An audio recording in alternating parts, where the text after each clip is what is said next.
तो hello everyone. हम लोग बात कर रहे थे साइकोलॉजिकल डिसऑर्डर्स के बारे में और इंट्रोडक्शन हमने जान लिया है कि डिसऑर्डर्स को 4 Ds के कंसेप्ट में समझा जा सकता है। हमने इसके अलावा ये भी जाना कि साइकोलॉजिस्ट के दो ग्रुप्स के अंदर क्या डिबेट चलती हैं, वो लोग क्या मानते हैं कि एक ग्रुप ऑफ साइकोलॉजिस्ट क्या मानते हैं कि डिसऑर्डर कैसे होते हैं और दूसरे ग्रुप ऑफ साइकोलॉजिस्ट क्या मानते हैं। फिर हमने वेलबींग की डेफिनेशन को बहुत अच्छे से समझा। जो अभी तक हमें एक वेग आइडिया था कि वेलबींग क्या होता है, क्या वो सिर्फ ऐसा होता है कि मेरे को कोई बीमारी नहीं लग रही, मैं बहुत हेल्दी दिख रहा हूँ, तो क्या मैं वेलबींग का कंसेप्ट फॉलो कर रहा हूँ, या फिर वेलबींग कुछ और भी बढ़कर होता है। अब ये जो हिस्टोरिकल बैकग्राउंड है ना, हिस्टोरिकल बैकग्राउंड में ये मैं बाद में पढ़ाऊँगा जब ये पूरा चैप्टर ख़त्म हो जाएगा। अभी इसकी कोई सेंस नहीं है, मुझे याद दिला देना बस आप लोग। इसके अंदर ये है कि पुराने समय के अंदर दुनिया के किसी भी कोने के अंदर जब साइकोलॉजी डेवलप नहीं हुई थी तो लोग यही मानते थे कि एग्जॉर्सिज्म, भूत प्रेत, ओजा बोर्ड का कंसेप्ट या आत्मा घुस गई है शरीर के अंदर।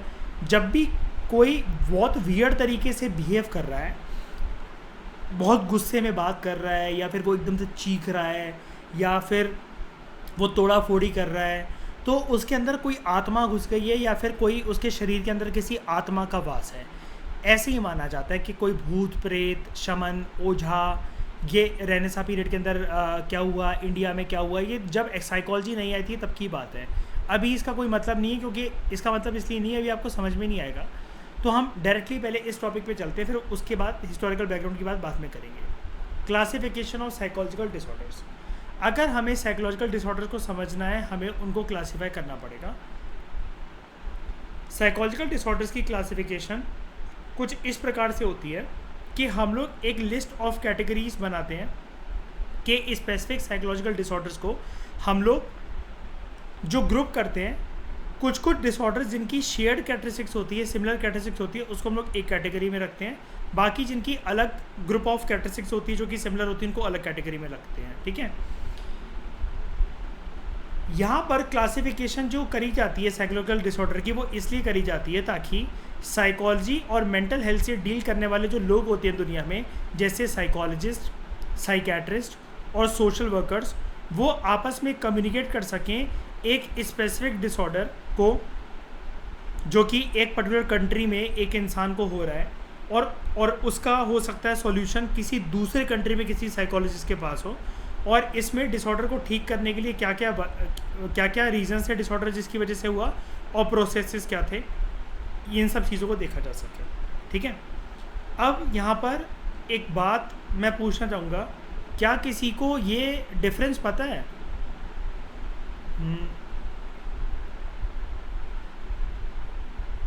काउंसलर,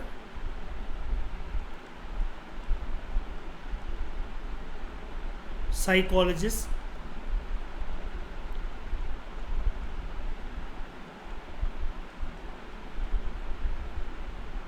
साइकियाट्रिस्ट और क्लिनिकल साइकोलॉजिस्ट। कशिश, क्या डिफरेंस होता है? नंबर 1, काउंसलर क्या करता है कशिश? हाँ, काउंसलर सिर्फ एक एडवाइस देता है। जैसे आप परेशान हो, दुखी हो, कुछ भी हो, या नॉर्मल सी बात करते हैं, चलो ठीक है, पार्क में 2 बच्चों का झगड़ा हो गया, एक बुज़ुर्ग अंकल समझा रहे हैं कि ऐसा नहीं, ऐसे करते हैं, मतलब वो ज्ञान दे रहे हैं कुल मिलाकर आकर। या फिर स्कूल में भी जैसे काउंसलर होते हैं, कॉलेजेस में भी काउंसलर होते हैं। आप करियर डिसाइड नहीं कर पा रहे, कुछ नहीं कर पा रहे, आपका फ्रेंड भी एक प्रकार से आपका काउंसलर हो सकता है। काउंसलर कोई भी एक ऐसा पर्सन होता है जो कि एडवाइस देता है लोगों को। फिर कैसे साइकोलॉजिस्ट कौन होता है?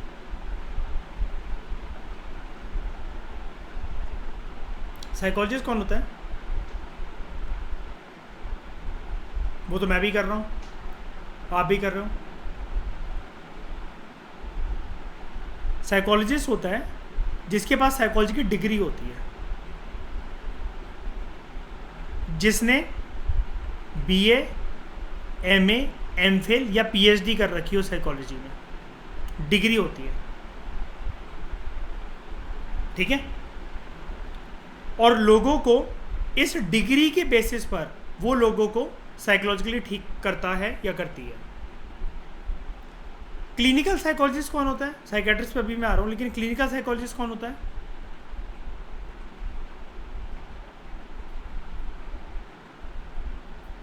है कशिश या कोई भी?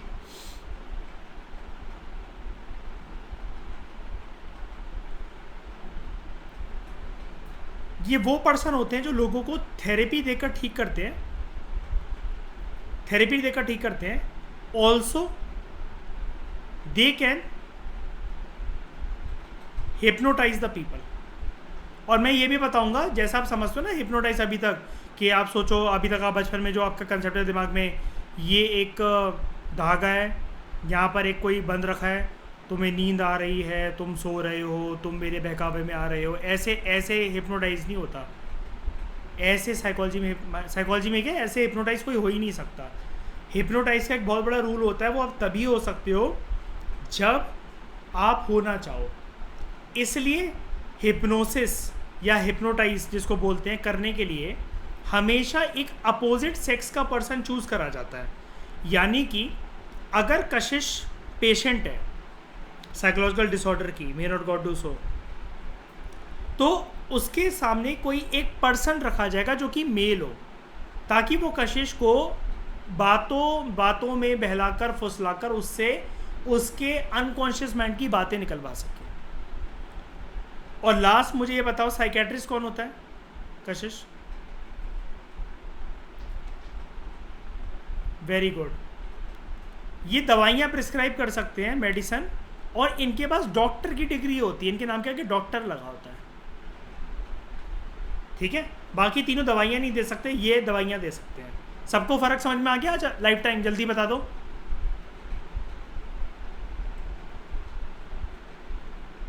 ठीक है, सभी को समझ में आ गया ना? ये वैसे अगर किसी ने सुन भी नहीं रखा हो तो ठीक है, आगे बढ़ूँ मैं? कशिश तुम भूल गए चारों के बीच में डिफरेंस अच्छे से हैं।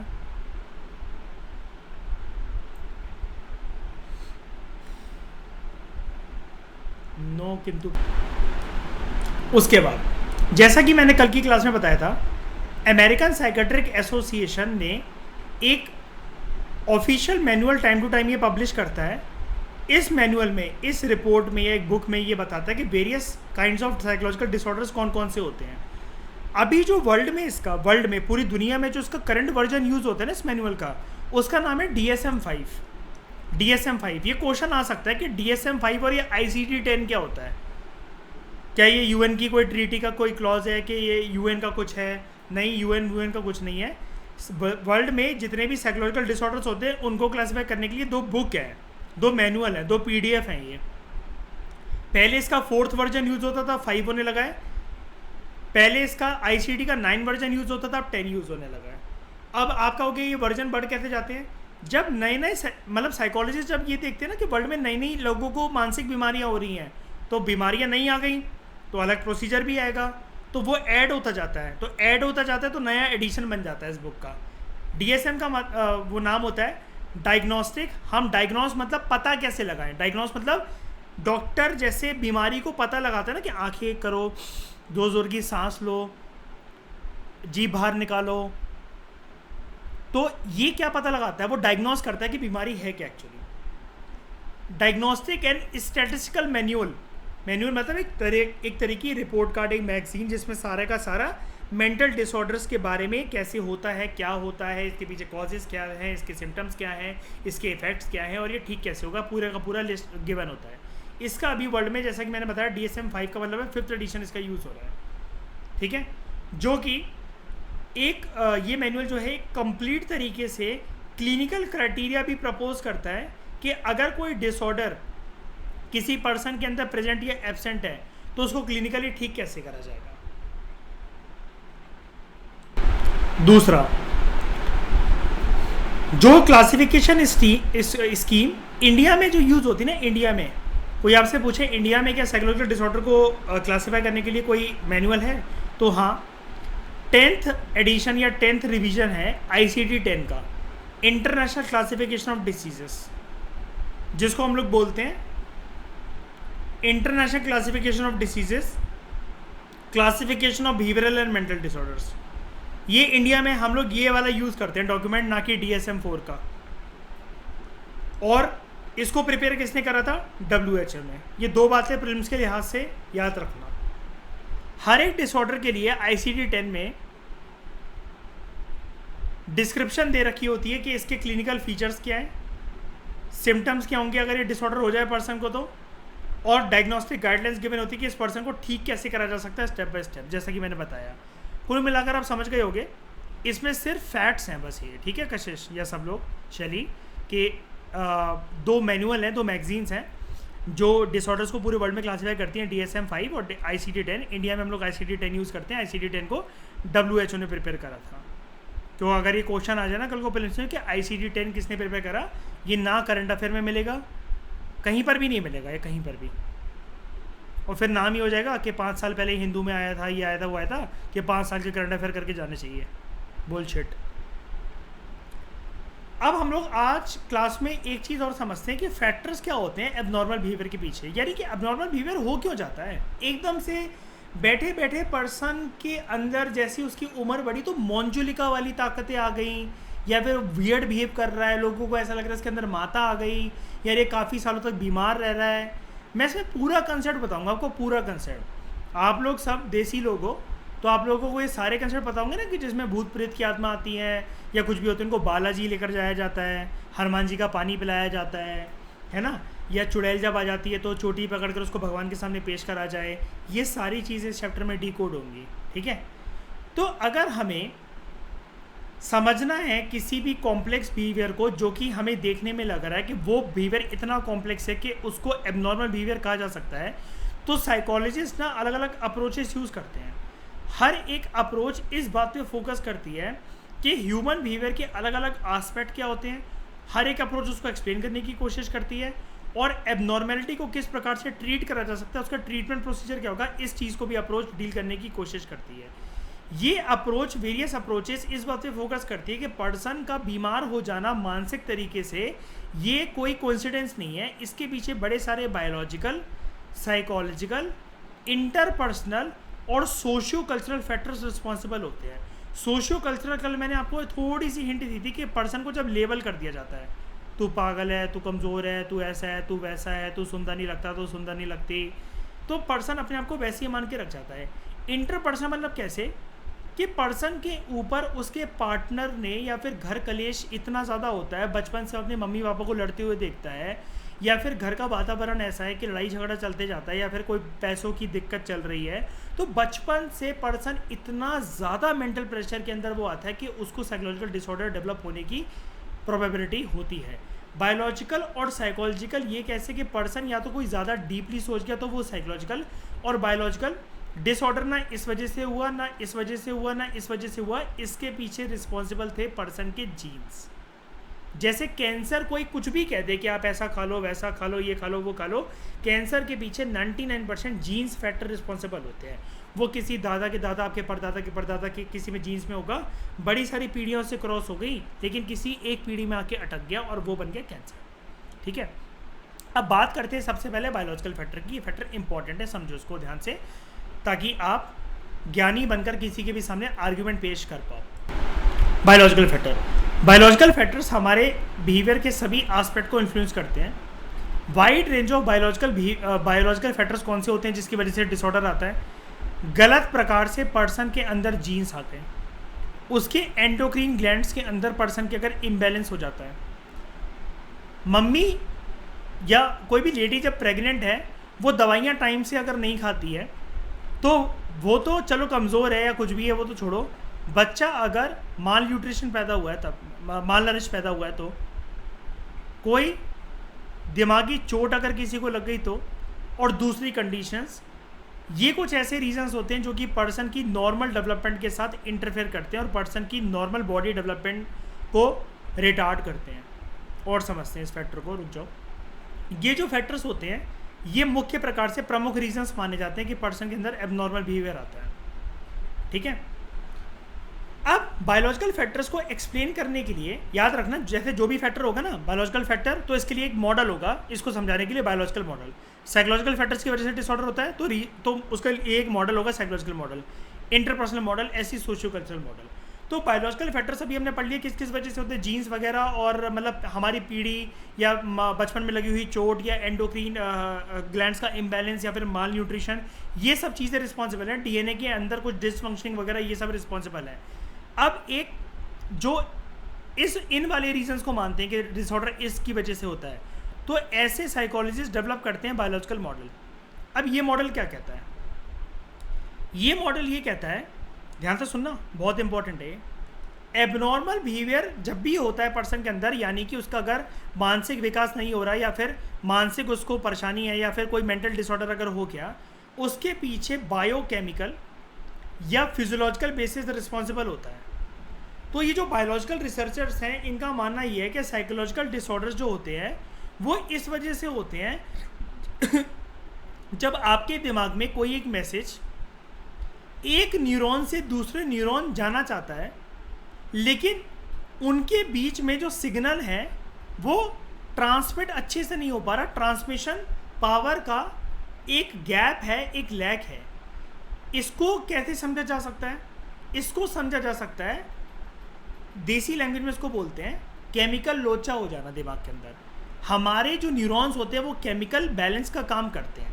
न्यूरॉन्स एक प्रकार से करंट पास करने का काम करते हैं विद इन सेकेंड्स के। जैसे मतलब मान लो अब अभी क्लास अटेंड कर रहे हो, सारे लोग अपनी स्क्रीन पर लैपटॉप मोबाइल वगैरह देख रहे होगे, आपके पैर में कोई कीड़ा काट रहा है या फिर मच्छर आके बैठ गया। अब वो काट रहा है पैर पे, लेकिन आपका हाथ वहाँ तक कैसे चला जाता है खुजलाने के लिए या फिर देखने के लिए कि ये कोई चीज़ काट रहा है या काट रही है? वो इस वजह से क्योंकि न्यूरॉन्स ना फटाफट सिग्नल पास करते हैं। ठीक है, अब दो न्यूरॉन्स के बीच में एक टाइनी स्पेस होता है जिसको हम लोग कहते हैं सिनेप्स। सिनेप्स ना एक न्यूरॉन को दूसरे न्यूरॉन से सेपरेट करता है और एक न्यूरॉन से दूसरे न्यूरॉन को जोड़ता भी है।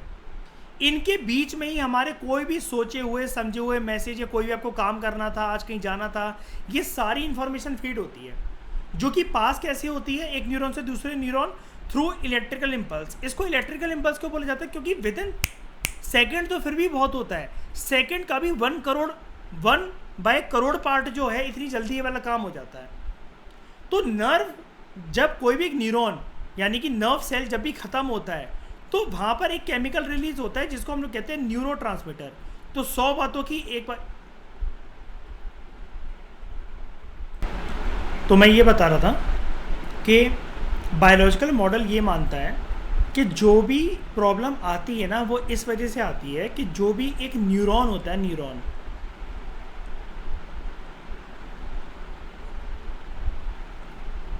कुछ ऐसा दिखता है न्यूरॉन, अभी मैं रियल में भी दिखा दूंगा। हमारे दिमाग के अंदर, पूरे बॉडी के अंदर मिलियंस ऑफ न्यूरॉन्स होते हैं, अनगिनत न्यूरॉन्स होते हैं। एक न्यूरॉन दूसरे न्यूरॉन से जब कनेक्टेड होता है, दूसरे न्यूरॉन से जब वो कनेक्टेड होता है तो उनके बीच में कुछ एक इलेक्ट्रिकल इम्पल्स पास होती है जिसको हम लोग बोलते हैं मैसेज। मैं मच्छर वाला एग्जांपल अभी आपसे शेयर कर रहा था, उसमें मैंने बताया अभी आपको। ठीक है, तो ये जो बायोलॉजिकल मॉडल है वो ये मानता है कि सारी दिक्कत जो आती है वो न्यूरोट्रांसमीटर की वजह से आती है, यानी कि जिसको हम लोग बोलते हैं केमिकल लोचे की वजह से आती है। इतनी बात क्लियर हो गई? पहले मुझे बता दो। अब इसको और क्लियर करने के लिए थोड़ा सा, क्योंकि ये थोड़ा सा बायोलॉजिकल और साइंटिफिक है, मैं आपको न्यूरॉन के डायग्राम की तरफ ले चलता हूँ, फिर मैं आपको बताता हूँ।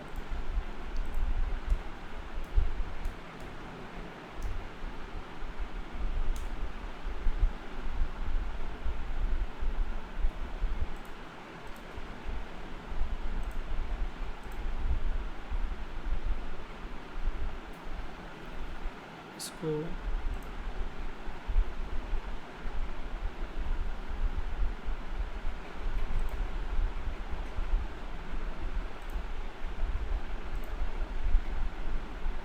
ठीक है, पहले आप ये समझ जाओ।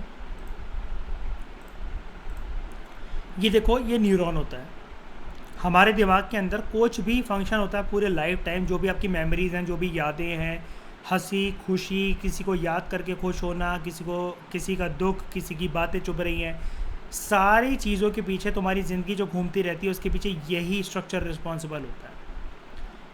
यहाँ पर इसकी जो रूट जैसे या फिर जो ब्रांचेज जैसे ये जो आप देख रहे हो ना, यहीं पर जब हम कुछ सोचते हैं ना तो ये इलेक्ट्रिकल एनर्जी की फॉर्म में बिल्कुल यहाँ से पास होता है और ये सारे न्यूरॉन एक दूसरे से कनेक्टेड होते हैं।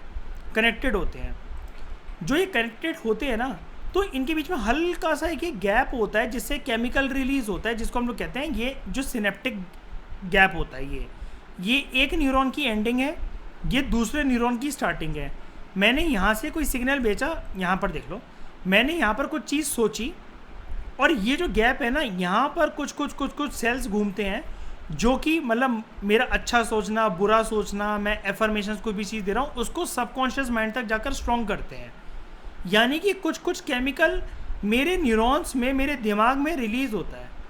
जब ये अच्छे से रिलीज़ नहीं हो पाता ना, तो पर्सन को सिग्नल नहीं मिल पाते अच्छे से। ये वाली बात समझ गए आप नॉर्मली। और जो कनेक्टेड होते हैं ना सारे के सारे न्यूरॉन्स, वो कुछ इस वे में कनेक्टेड होते हैं। देखो ये पर्सन का ब्रेन का जो सबसे ज़्यादा एंटिटी है सोचने वाला, वो माइंड के अंदर कुछ ये इस प्रकार से सारे के सारे न्यूरॉन्स जो कि सोचने का काम कर रहे हैं। अब ये जो बिजली, ये जो लाइट देख रहे हो ना चमकती हुई, इसका मतलब ये हज़ारों करोड़ों थॉट जो आपके दिन भर जो चलते रहते हैं माइंड के अंदर, ये सारे के सारे एक दूसरे से कनेक्टेड हैं। इसलिए कहते हैं जैसा सोचोगे वो ही रिफ्लेक्ट होता है, क्योंकि आपका दिमाग ट्रेन हो जाता है उस चीज़ के लिए। एक एग्जांपल देता हूँ, इसके बीच में जो गैप होता है ना, इसको कभी भी लाइटली मत लेना। अब आप कहोगे गैप मतलब क्या और मैं कैसे लूँगा या लूँगी लाइटली? वो ऐसे कि आप जब भी कोई चीज़ सोचते हो ना, जब भी आपने कोई चीज़ सोची, तो वो ना एक सिग्नल पास करती है कुछ इस प्रकार से। ये जो करंट पास हो रहा है, ये सिग्नल्स हैं, आपके थॉट है कि आपने सोचा किसी पर्सन के बारे में, यार क्या मुझे इसको अपनी गर्लफ्रेंड, अपना बॉयफ्रेंड कुछ बना लेना चाहिए, क्या मुझे ये स्टेप लेना चाहिए, क्या मुझे ऐसा करना चाहिए, आज से मुझे जिम जाना चाहिए, आज से मुझे खाना चाहिए। आपने कोई भी एक चीज़ सोची, अगर आपकी सोच गलत है ना, अगर आप नेगेटिव वे में सोचते हो, तो आपका एक न्यूरॉन दूसरा न्यूरॉन तीसरे न्यूरॉन चौथे न्यूरॉन, ये सारे के सारे आपस में एक दूसरे को सिग्नल पास करते हैं और फिर ये बोलेंगे कि दीपांग दुबे ने ये डिसाइड करा है कि वो ऐसा ऐसा सोच रहा है, अब चलो उसको इम्प्लीमेंट करो। ये इम्प्लीमेंटेशन पावर मेरे सबकॉन्शियस माइंड में जाती है और मेरी ज़िंदगी में वही चीज़ रिफ्लेक्ट होगी जो मैंने सोचकर पहला एक विचार जो अपना रखा था। तो जब भी आपको लगे आपके विचार नेगेटिव होते चले जा रहे हैं, उसको रोको और अपने आप से बोला करो चुप।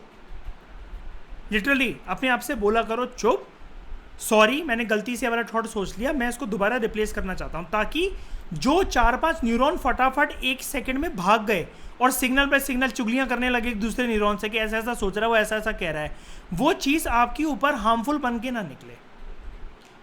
अब ये चीज़ हमारे अधिकार में होते हुए भी, इंसान नॉर्मल होते हुए भी एबनॉर्मल है आज का इंसान, और कोविड के बाद तो और पागल हो गया इंसान। ना चाहते हुए भी सब लोग, तुम लोग सब किसी ना किसी डिप्रेशन के मरीज या कुछ भी नेगेटिव थिंकिंग के मरीज या ओवर थिंकिंग के मरीज इस वजह से हो क्योंकि तुम्हारी विल पावर स्ट्रांग नहीं है। और जिनमें डिसऑर्डर होता है, अब वापस आओ, जिनमें डिसऑर्डर होता है उनमें ये न्यूरोट्रांसमीटर और भी ज़्यादा वीक होता है, क्यों? यहाँ पर देखो, डिसऑर्डर वाले पेशेंट में मेन प्रॉब्लम इस बात की होती है कि उसका मैसेज का जो ट्रांसमिशन हो रहा है from one neuron to another, जैसा कि मैंने अभी दिखाया, ये एक न्यूरॉन से दूसरे न्यूरॉन, ये इस ट्रांसफर ऑफ मैसेज में बहुत ज़्यादा दिक्कत है। ये डायग्राम देखो एक बारी, मतलब ये स्ट्रक्चर देखो, आप अपने न्यूरॉन के खुद बिल्डिंग ब्लॉक बन सकते हो कि कुछ भी अगर उसमें दिक्कत है, गलत मैसेज है, तो आप उसको जाकर ठीक करो।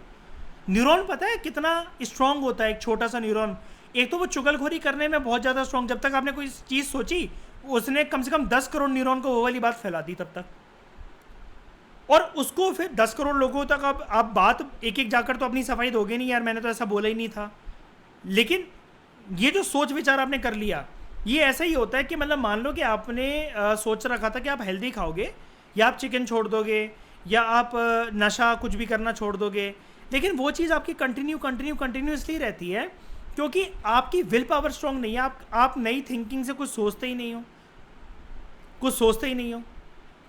जो न्यूरॉन्स आपके इतने महीनों से स्ट्रांग है वो ज़्यादा हावी हो जाते हैं एज़ कम्पेयर टू एक दिन के अंदर कुछ डिसाइड करना। इसलिए कहते हैं बादाम डेली खाने से मेमोरी बढ़ती है, ना कि एक महीने के बादाम एक दिन में खाने से। इतने पावरफुल होते हैं आपके न्यूरॉन, सोचो ज़रा। ये है पूरी लाइफ का गेम आपकी। ये सारे के सारे न्यूरॉन। अब होता क्या है, स्टडीज ये इंडिकेट करती हैं कि जब भी किसी पर्सन के अंदर एबनॉर्मल एक्टिविटी आती है ना, अब देख रहे आपने न्यूरॉन्स, एक चीज़ तो समझ ही ली कि हमारी साइकोलॉजी का 99 के 100% पार्ट हमारी साइकोलॉजी का न्यूरॉन्स के हाथ में है। तो जब भी कोई पर्सन एबनॉर्मल तरीके से बिहेव करता है या उसको देखकर ऐसा लग रहा है इसके अंदर आत्मा का वास है या ये मंजुलिका की तरह बिहेव कर रहा है या कर रही है, तो उसके पीछे क्या होता है कि सर्टेन न्यूरोट्रांसमीटर के बीच में केमिकल लोचा हो गया होता है और वो स्पेसिफिक साइकोलॉजिकल डिसऑर्डर के लिए रिस्पॉन्सिबल होते हैं। अब मैं इनमें आपको एक चीज़ बताता हूँ, जो एंग्जाइटी डिसऑर्डर होते हैं, एंग्जाइटी डिसऑर्डर वो तब आते हैं, यानी कि आपके हाथ कपकपा जाना, आपके लिखते हुए हाथ फ्रोज हो जाना, या फिर आप कोई चीज़ जैसे होता है ना कि मैंने आपसे एक पानी का ग्लास मांगा, मैंने मांगा था, आप पता नहीं क्या कर कर आ गए, अपना फ़ोन आप फ्रीजर के अंदर रख कर आ गए और पानी का ग्लास पता नहीं कौन से कमरे में किसी और को जाकर दिया है। ये कभी कभार क्यों होता है? जब आपके अंदर लो एक्टिविटी होती है एक न्यूरोट्रांसमीटर की जिसका नाम होता है गाबा। गाबा की फुल फॉर्म होती है गामा एमिनो ब्यूटारिक एसिड। इसकी वजह से एंग्जाइटी डिसऑर्डर होते हैं। जब इसकी एक्टिविटी हाई होनी चाहिए, जब लो हो जाती है, गाबा गिर जाता है जब किसी के माइंड में। स्किज़ोफ्रीनिया एक ऐसा डिसऑर्डर होता है जो डिसऑर्डर मंजुलिका को हुआ था भूल भुलैया में, उसके लिए रिस्पॉन्सिबल होता है। स्किज़ोफ्रीनिया वैसे एक ब्रॉड कैटेगरी है, इसके अंदर मल्टीपल पर्सनैलिटी डिसऑर्डर, बहुत सारे डिसऑर्डर होते हैं। ये कब होता है? जब आपके अंदर डोपामीन की एक्सेसिव एक्टिविटी हो जाती है तब। और आप डिप्रेशन में कब जाते हो? जब आपके अंदर सेरोटोनिन गिर जाता है। आप करना चाहते हो कोई काम, आप पढ़ना चाहते हो, आप बदतमीजी से किसी से बात नहीं करना चाहते, आपको पता लग रहा है यार सामने वाला पर्सन मेरी केयर कर रहा है, ये कोई गुलाम थोड़ी ना है मेरा, और मैं इसको फिर भी टाइम ना देकर या इसको वो ना देकर मैं गलत कर रहा हूँ या कर रही हूँ, लेकिन फिर भी आपके अंदर सिर्फ एक सोच है दबी हुई, आप एक्शन क्यों नहीं ले पा रहे, आप स्लो क्यों पड़े हुए हो? आपने सोचा कि मैं 2 बजे से पढ़ने बैठूंगी या कुछ भी है, आप फ्रोज क्यों हो एक जगह पर? आप जा रहे हो, दिमाग में रियलाइजमेंट है, फ़ोन पे वो गाना देखते हुए, वीडियो देखते हुए गिल्ट हो रहा है, क्यों नहीं उठ पा रहे हो? समझ जाना उस टाइम पर आपका सेरोटोनिन कम हो रखा है। अब इसको पता कैसे लगाओगे कशिश कि कौन सी चीज़ हाई और कौन सी चीज़ कम? चलो इसका एक तिगड़म बता देता हूँ मैं आपको। सबसे पहले उसने क्या बोला? एंग्जाइटी।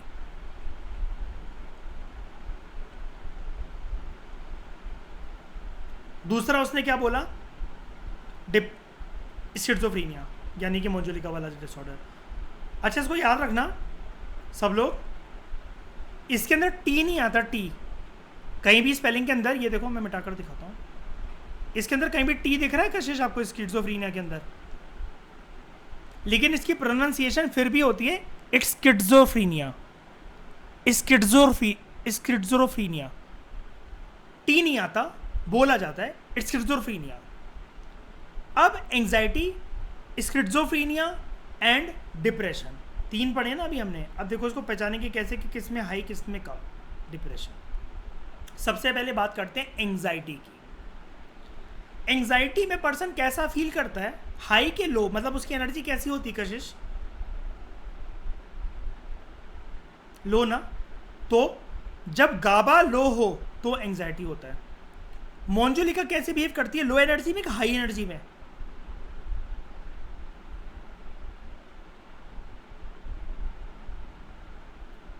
मंजुलिका कैसे बिहेव करती थी भूल भुलैया में? लो एनर्जी में, हाई एनर्जी में? जब भी किसी के अंदर आत्मा घुस गई है तो वो क्या लो प्यार से बात करेगा, तुम्हें गोदी में बैठाएगा तुम्हें? स्किज़ोफ्रीनिया रिस्पॉन्सिबल होता है जब हाई अमाउंट ऑफ डोपामीन हो जाए किसी के अंदर। और डिप्रेशन में कैसा पर्सन फील करता है? बहुत अच्छा या बहुत लो? तो लो अमाउंट ऑफ सेरोटोनिन। अब आप कहोगे बाकी 3 कैसे पता लगेंगे? चलो, एंग्जाइटी में लो, स्किज़ोफ्रीनिया में हाई और डिप्रेशन में देखो, एस कभी एस से मैच नहीं होगा, डी कभी डी से मैच नहीं होगा। जैसे ये देखो, स्किज़ोफ्रीनिया जो रिस्पॉन्सिबल है, इसमें पर्सन हाई बिहेव कर रहा है, इसके लिए रिस्पॉन्सिबल क्या है? इसके लिए क्या रिस्पॉन्सिबल है? स्किज़ोफ्रीनिया जब high amount of dopamine and depression जब लो अमाउंट ऑफ सेरोटोनिन हो। एस से कभी एस मैच नहीं होगा, डी से कभी डी मैच नहीं होगा। याद सिर्फ आपको एंग्जाइटी रखना है, एंग्जाइटी के लिए रिस्पॉन्सिबल है गाबा। समझ में आ गया कशिश गेम याद करने का तरीका? बस मतलब स्किज़ोफ्रेनिया के सामने कभी सेरोटोनिन नहीं होगा, डिप्रेशन के सामने कभी डोपामिन नहीं होगा, बस डी के सामने कभी डी नहीं होगा, एस के सामने कभी एस नहीं होगा। और आपको ये पता है स्किज़ोफ्रेनिया के अंदर पर्सन हाई बिहेव करेगा तो high amount of dopamine, depression के अंदर पर्सन लो फील करेगा, लो अमाउंट ऑफ सेरोटोनिन। बचा क्या? एंग्जाइटी और गाबा। गाबा अलग से भी क्वेश्चन आपको आ सकता है फिल्म्स के अंदर या कहीं पर भी अलग अलग एग्जाम्स के अंदर।